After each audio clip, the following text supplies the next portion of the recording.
Hi, it's Jeremy with Fluge Brothers Chimney Service. Just going over the pictures we took when we were out at the 7601 Holiday Drive.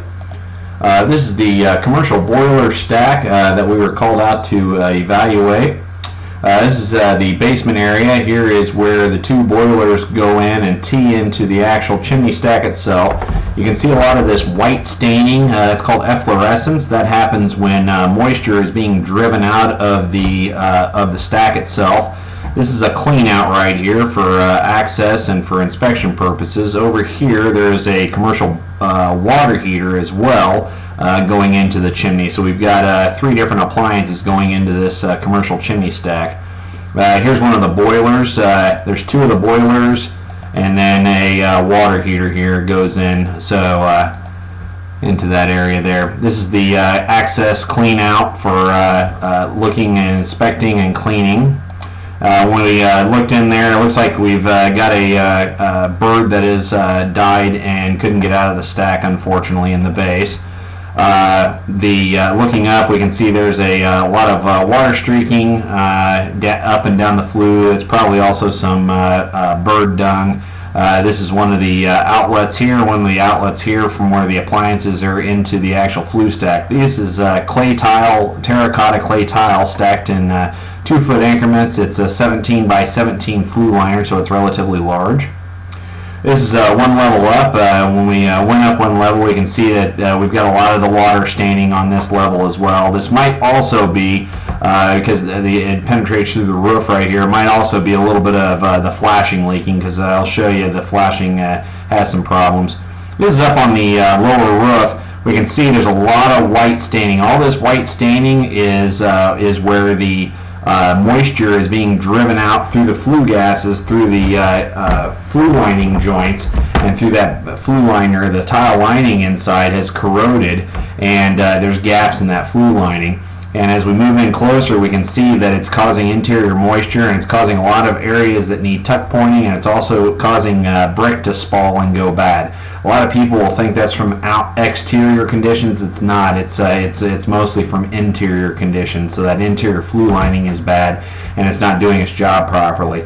It does look like, as you can see, the brick from this point up is a bit different color. I'm assuming this area has either been added to or replaced in the past. A lot of people will tear it down because the top gets the most erosion because it's mixing with moisture, so it's causing it's mixing with cold air outside, so it's getting even more condensation going down and causing this top area to really go bad relatively quickly.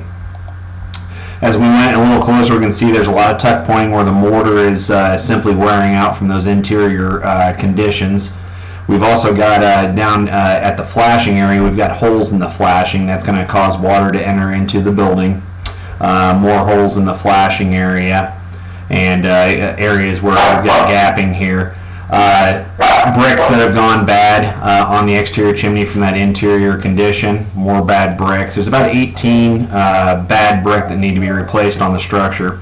I went down one level to get a closer look. We can see there's a lot more tuck pointing that needs to be done. That's the process of grinding out these bad joints and replacing that.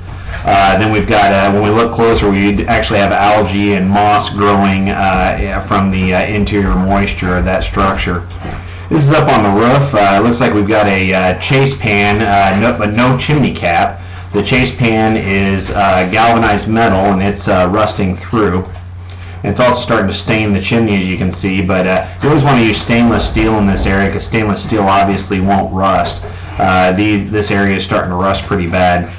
There's no cap up on top. It's just kind of a gnarly hole there.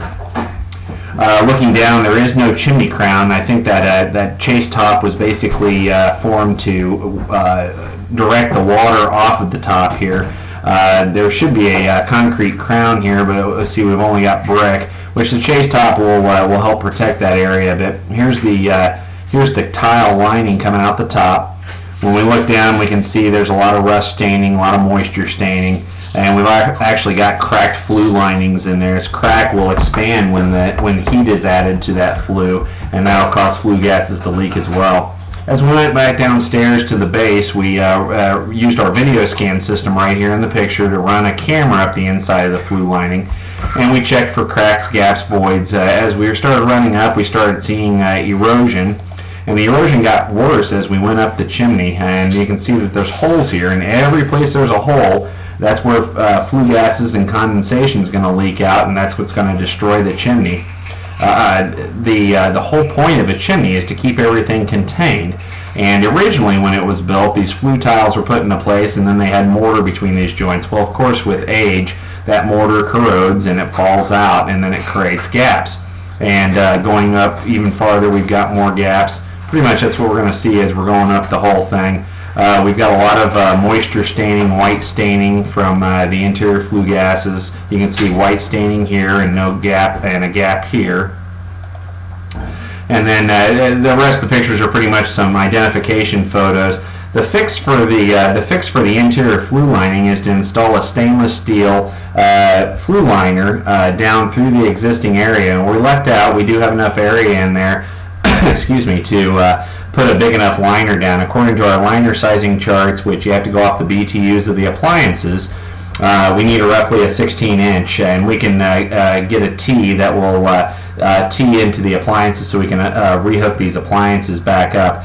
Then after we install the stainless steel lining down through the chimney, which it would be a 316L style chimney liner, so it'll hold up to the condensation, we would pour an insulation mix to help stabilize and to keep the flue gases warm and venting properly. These are just some identification pictures. We want to always size everything properly so it'll vent properly and it won't cause as much condensation. Input BTUs on the water heater. This is for the boiler system. So there is a science behind it and a math behind it. If you have further questions on it, please feel free to give me a holler at the office. Just more pictures of nameplates and all. So moving on to the proposal portion. We are going to send you a copy of just the field notes, and then we also did up a proposal at your request. Here's the proposal. Going down here, basically here's an example of what the chase top would look like with a drip edge and overhang. It would have a full lid and screen so animals can get in, and when water hits, it rolls off of the cap and not off the chimney, thus causing less erosion. As kind of an example of a typical chimney lining system going down to a boiler. And we plan on using a rigid lining system because it would make it easier, and with it not having any corrugations, it tends to draft better, and you don't have to do any sizing increase because of ridges that would be in a lot of stainless steel lining systems. So we'd be installing a 16-inch stainless steel 316L liner system for the boiler stack, with T outlets for 2 boilers and 1 commercial water heater. Cut existing connectors as needed to hook up appliances to new liner system. Remove brick and basement as needed for access. Install a clean out section at the base for inspection and cleaning purposes, just like what you have right now. Then we would pour the loose fill insulation around the liner for stability and draft purposes. The way that's done is we basically mix it by hand, and we'd have to haul it up the 3 stories to dump it in. So there's a lot of man hours, a lot of labor into it. Install new manufactured stainless steel chase top with cap and screen to keep animals and weather out, and then of course labor and material for the project. Grand total on it would be $15,446.25. Big thing is we would definitely need the boilers to be off for that time. So I know I think I had heard that that portion of the plant gets used a lot come August or what have you. So we want to definitely pick a time of year that those areas aren't going to be used for several days, so we can get everything put in. Then we need a little bit of time for it to dry out and all. Probably wouldn't be a bad idea to coincide it with the brickwork. I was told that you've got a brick mason lined up to do the exterior brickwork. If you change your mind with the brick mason or what have you, we do that type of work too. Just depends on what your needs are. So, and this just kind of goes down our basic disclaimers and things of that. And I'll email you this. I'll email you the field sheet and the invoice for our service for the day. If you have any questions, please give us a call at the office. My name's Jeremy, 913-236-7141. That was 913-236-7141.